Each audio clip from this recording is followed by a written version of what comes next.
Hello, my friends. Welcome back to Daily Speak English. I'm David.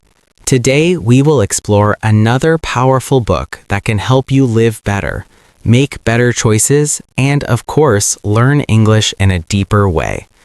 The book is called Your Future Self: How to Make Tomorrow Better Today. The author is Hal Hershfield. In this episode, we will use the ideas from the book to help you think about one very important person: your future self. Your future self means you later in life. You in 1 year, 5 years, and 10 years. It is still you, but in the future. In this podcast, I will take you chapter by chapter through the main ideas of the book, and I will connect everything to language learning. We will ask questions like, how can my future self speak better English than my current self? What choices today will make life easier for my future self? Why do we often choose comfort now, even when it hurts our future?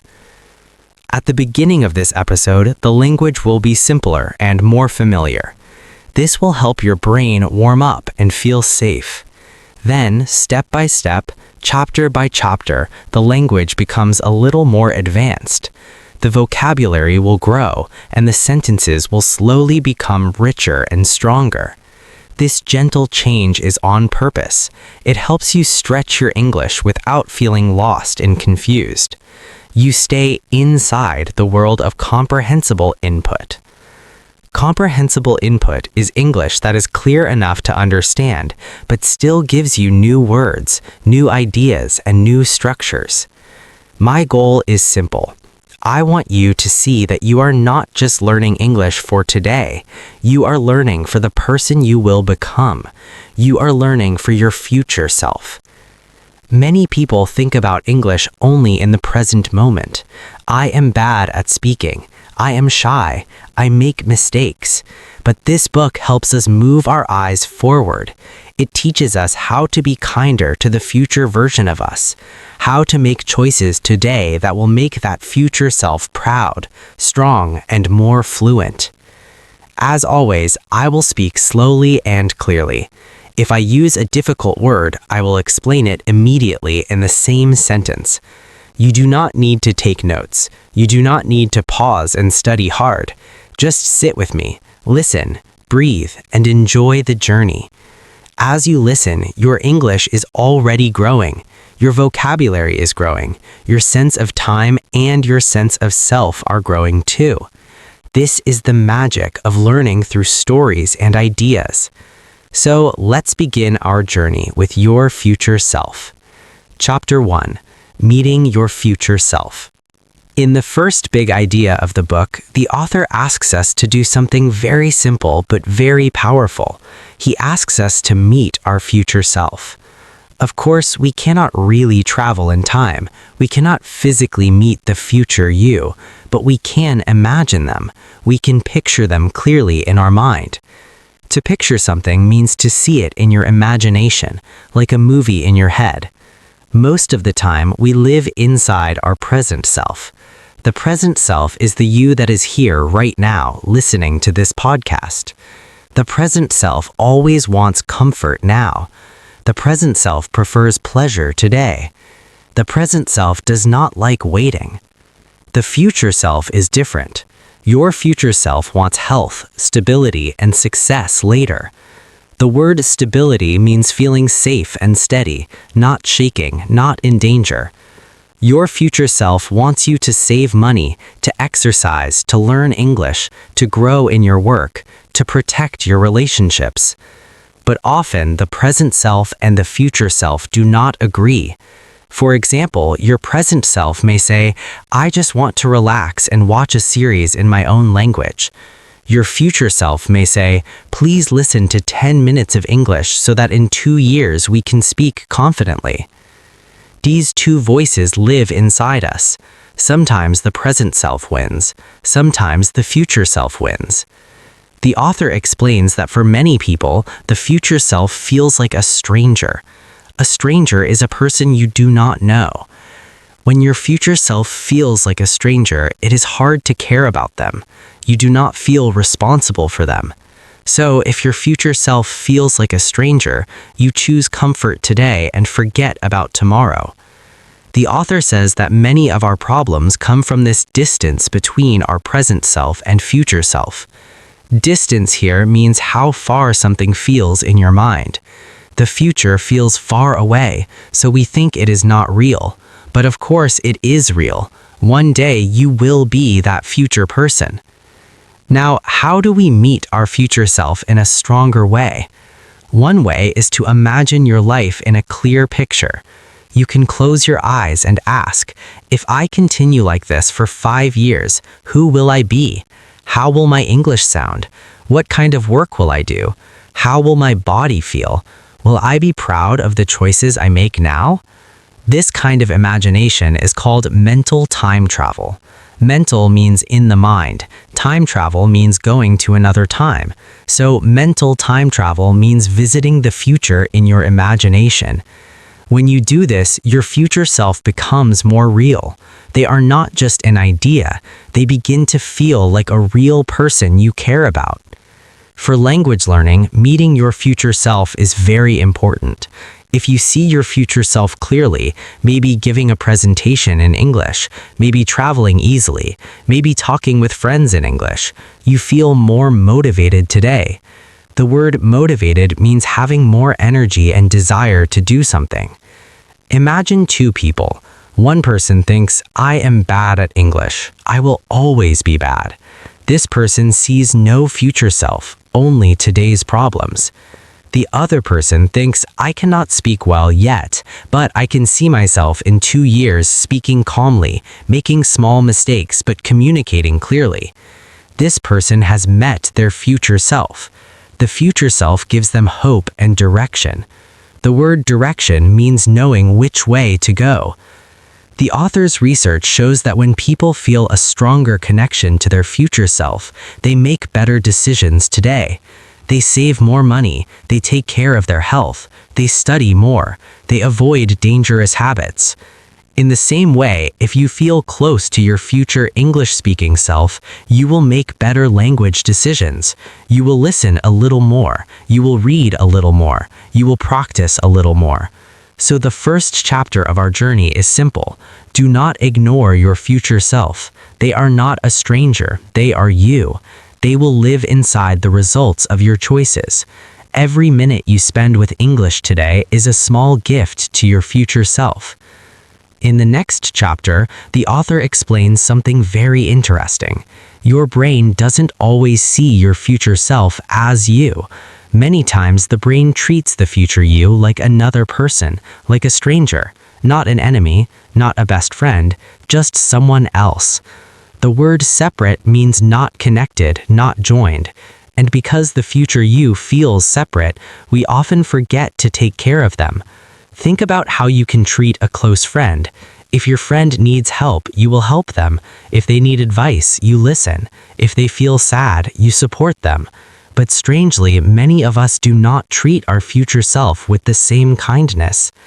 We forget that the future us has feelings, has needs, dreams, and worries.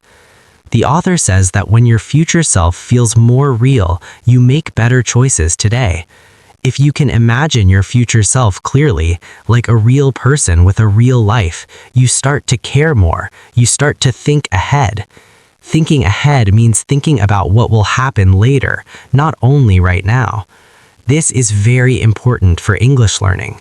If your future self feels real, you naturally ask, what can I do today to help my future English? What small practice will make their life easier? What choice right now will help the future me speak more clearly? The author uses the idea of future self vividness. Vivid means something that is clear, colorful, and easy to imagine, right? When your picture of your future self becomes vivid, you feel closer to them. They are not a shadow, they are a person with a face, a voice, a room, and a daily life. Try this. Imagine yourself 2 years from now. See how you stand. See how you dress. See how confidently you speak English. Hear the calm, strong sound of your voice. This picture creates an emotional connection. Connection means a link between two things. And when you feel this connection, you feel responsible for that future version of you. It becomes harder to disappoint them. Disappoint means to make someone feel sad because you did not do what you should. The author also shares an interesting study. When people look at aged photos of themselves, photos showing how they might look at age 60, they make better choices. They save more money, they eat healthier food, they study more carefully, and they avoid bad habits. Why? Because the future self suddenly feels real. You can use this idea for English too. Imagine your future self using English in real life, maybe at work, maybe when traveling, maybe helping someone. What does their face look like when they speak clearly? How proud do you feel? This picture gives you motivation that is much stronger than a grammar rule. So the message of this chapter is soft and clear. Make your future self feel real. See them, feel them, understand them. When your future self becomes real in your mind, your choices today become wiser and kinder, and your English grows naturally because now you know exactly who you are learning for. The future you, the one who is waiting. Okay, my friends, now the author introduces the idea of the long game. The phrase "the long game" means thinking far into the future, not just today or tomorrow. It means making decisions with a long timeline. A timeline is the line of time stretching from now into the future. Most people play the short game. They choose what feels good now, even if it hurts their future. But the long game is different. Here, you ask, what will my life look like in 10 years if I make this choice repeatedly? What skills will I have if I practice a little every day? What kind of person will I become if I stay consistent? For English learning, the long game is everything. Fluency does not come from one big effort. It comes from small daily habits that compound over months and years. The word compound means to increase slowly by adding small pieces again and again, like interest growing in a bank account. The author says that the long game needs patience. Patience is the ability to wait calmly without frustration. Many language learners lack patience. They want fast results. They want to speak fluently in a few weeks. When this does not happen, they feel disappointed and give up. But the long game teaches us a more realistic truth. Small progress is still progress. 1 minute of listening is progress. One new word with meaning is progress. One sentence said out loud is progress. These small actions accumulate. The word accumulate means to gather slowly over time. The author also introduces the concept of delayed gratification. This is a big word. Gratification means pleasure or satisfaction. Delayed gratification means waiting for a bigger reward later instead of taking a smaller reward now. For example, your present self wants to relax and do nothing, but your future self wants you to practice English for 5 minutes. When you practice, you delay gratification. You choose the future reward over the present moment. English learners who understand the long game do not panic when they forget a word.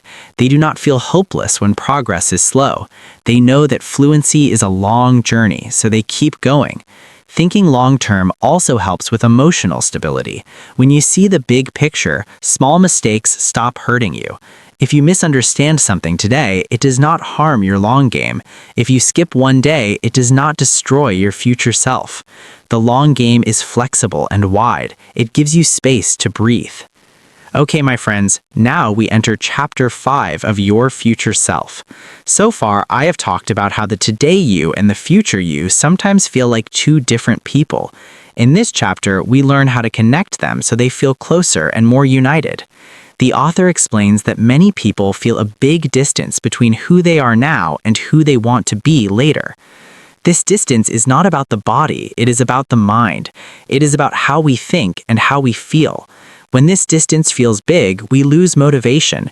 We tell ourselves, the future is far away, it doesn't matter what I do today. But this is not true. Everything you do today shapes the life your future self will live. So, to help us fix this problem, the author talks about an idea called future self continuity. The word continuity means a smooth, connected line, something that does not break. Future self-continuity means feeling that the you today and the you tomorrow are the same person on one long journey. When this feeling is strong, your choices today help your future. When this is weak, you choose easy comfort now and ignore tomorrow. So how do we make this connection stronger? One simple way is visualization. Visualization means using your imagination, using your thoughts to see clear pictures in your mind. Imagine your future self in a real situation, at work, in a meeting, on a trip, or speaking English with confidence. When you imagine this clearly, your brain starts treating that future self like a real person who needs your help. Imagine this moment. You see your future self sitting in a room with people from different countries. Someone asks a question. Your future self answers calmly with clear English. They smile because they understand every word. Your future self feels proud and confident. When you imagine this clearly, you feel closer to that future version of you, and when you feel close to them, you naturally want to help them. Another simple way to build this connection is through small actions. Just think of small actions that show care.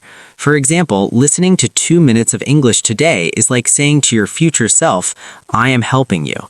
Reading one short paragraph today is like sending a message to your future self, "I am building something better for you." These small actions matter. They are important. They create micro progress. Micro means very small. Micro progress means tiny steps that slowly bring the present you and future you closer together. Many learners think progress must be big and dramatic, but tiny steps are often better because they are easy to continue and they do not create stress.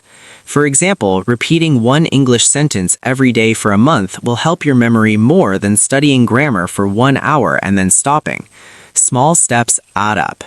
So the author says that the strongest connection between present you and future you is built with 3 simple things: imagination, kindness, and repeatable actions. Let's talk about kindness. This is also called compassion. It means being gentle. It means being gentle with your future self. Imagine your future self at the end of a long day. Your future self is tired. They need English to communicate.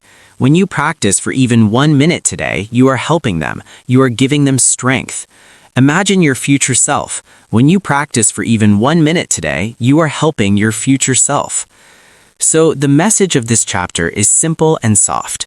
Your future self is not far away. You can reach them through imagination. You can reach them through tiny steps and small daily acts of care. Every minute you spend with English today is a gift to the person you will soon become. Okay, my friends, now we have reached the end of our long journey through your future self. In this episode, the language began simpler and became more complex, just like your own journey. At first, things felt softer and easier. Then the vocabulary grew. The ideas expanded. Thank you so much for staying with me through this long, thoughtful journey. Thank you for listening slowly and with an open heart. Thank you for choosing to grow. I'm David, and this is Daily Speak English. I'm proud of you, truly proud. Keep listening and keep practicing. Your future self is smiling because of you.